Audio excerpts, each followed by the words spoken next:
it was kind of a joke. It was like 4 feet tall, and it was in a 4-inch pot. So the poor lady, if you get hooked on growing giants, then you'll be my competitor. So try it out and see what you can do. Hey, the more the merrier. You need some competition, you know. Come on, guys. Yeah, I need some. Come on. There's not much You guys can do it. Hey. Stick your finger in the ground and see if it's wet. If it's wet, don't water. If it's dry, then water it. So. Hey, welcome back to our channel where we talk about gardening, homesteading, and woodworking. This time we're going to talk about our 10 favorite, we'll give you a couple extra ones too, but beefsteak and heirloom varieties of tomatoes. We're going to talk about why we like them.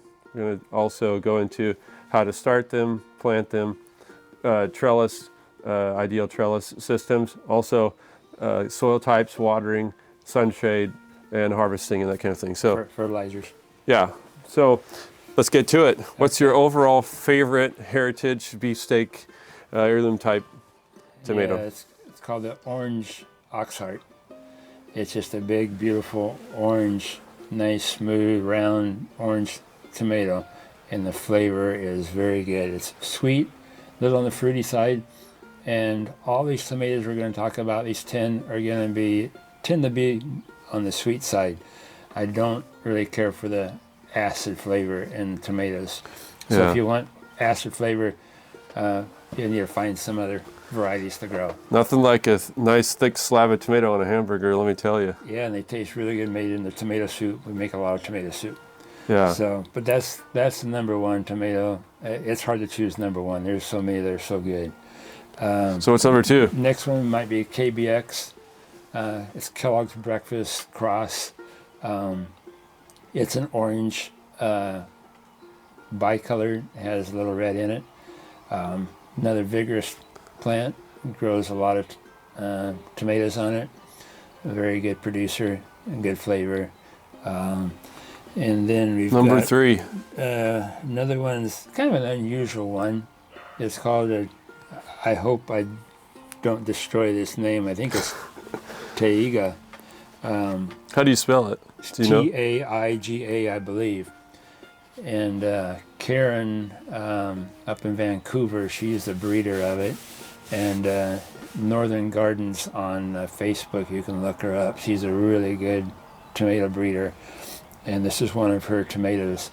And it's a very unusual tomato. It's green, partially green when ripe.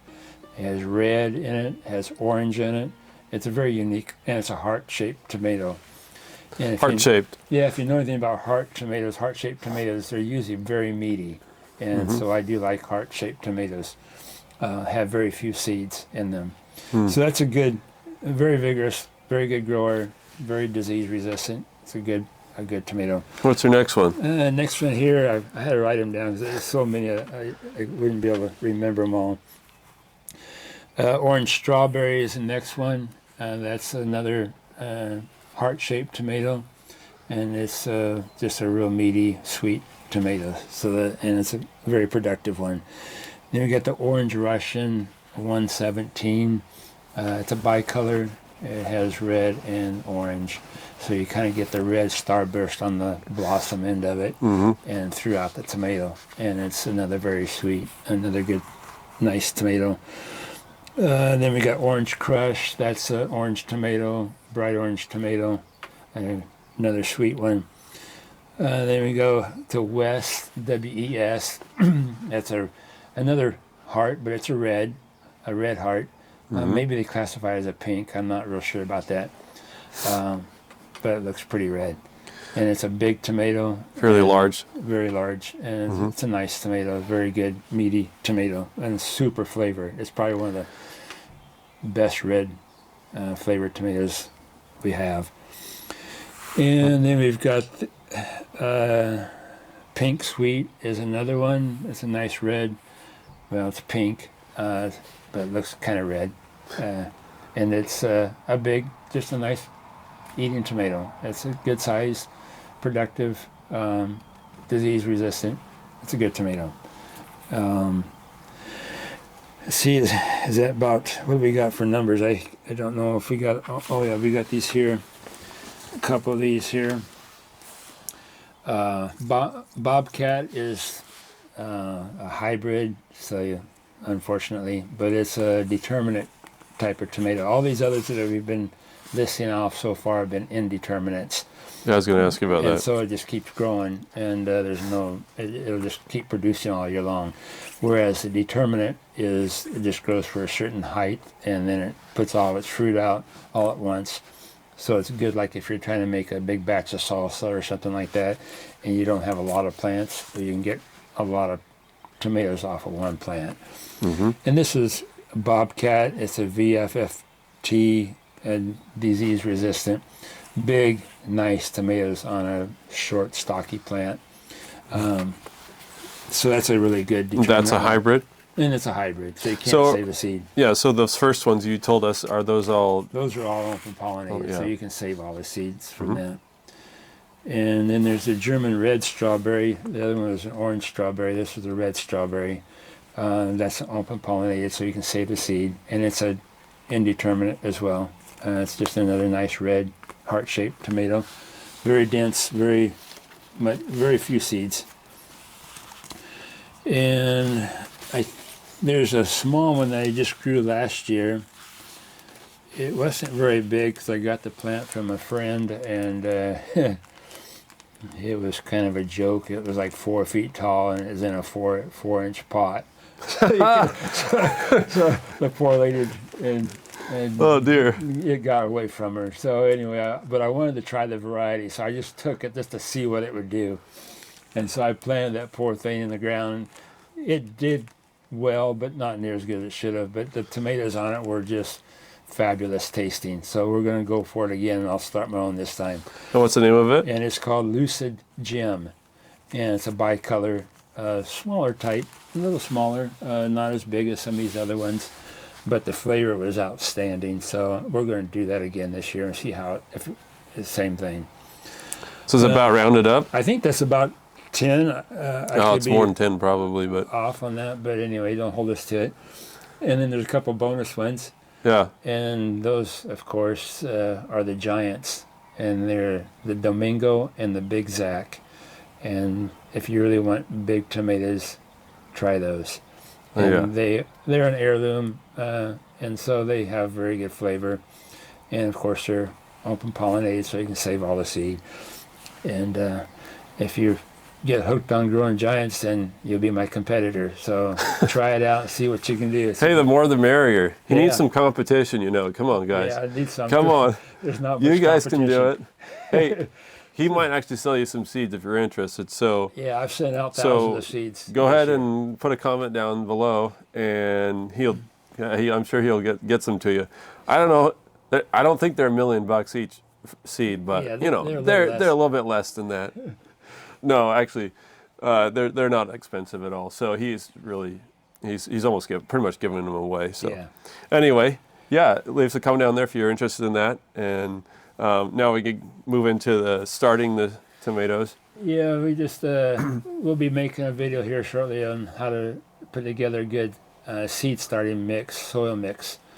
But we'll use that, and we'll just put it in pony packs, put the soil in there, put a little dent in the top of the cell, and put your seed in there, cover it with vermiculite or a little bit more of this soil mix, and put it on a heat mat, and that has a thermostat to control the heat. Don't just stick it on these little cheap heat mats that you buy that don't have any thermostat. You don't know what they're doing. You don't know how hot they're going to get. Mm-hmm. Don't waste your time and money on those. Get ones that you can control, and you can control even the cheap ones if you just hook it up to a thermostat. And we'll go over that on a video later. I think we might have already made a video. Yeah, we did. We already have a video on a growing starting setup. Yeah, so you just put the sensor in the from the thermostat into one of the cells in the pony packs, so you know exactly what that soil temperature is. And it should be at what temperature? 78 degrees. Mm-hmm. And you put the pony packs in a 10-20 tray, and then put one of those clear domes over it to keep the humidity in there, keep the soil moist, and then make sure you water your pony packs and get them wet. Don't over water them. Don't just saturate them where they're soggy. because the seeds could rot in there. So you just want to get enough. So, like if you took a handful of potting mix, you just squeezed it tight, you shouldn't get more than a drop of water out of there. And if you get just a bunch of water, it's way too wet. If you don't get any water at all, then it's a little too dry. So try that method, see if that works for you. And then in probably 3 days or 3 to 7 days, if you've got everything dialed in right, you'd probably get it up in 3 days. You'll start see the seedling coming out of the ground. Or out of the pony pack. Out of the pony pack. The dirt, and, so after that, you want to make, as soon as you see that first sign of the thing coming up, get a light on them. And don't think you're going to grow a nice seedling by putting it in the south window of your house, because that's not going to happen. It's going to be all leggy and stringy, and it's just not going to work good. So get a shop light. At the very minimum, get like a LED shop light from a big box store, from Costco or somewhere, and put that over it and run it for 16 hours on and 8 hours off. And keep it down fairly close to the plant. Depends on how many lumens your light puts out, how close you want to be. Now, if you're using the old fluorescent tube lights, you want them right down, almost touching the plant. You can't burn them because they're so weak. Yeah. But the more high-powered LED lights, you don't need them that close. You want them up a ways. So you'll have to just kind of experiment and see what works for you. So what's another kind of light that you like to use?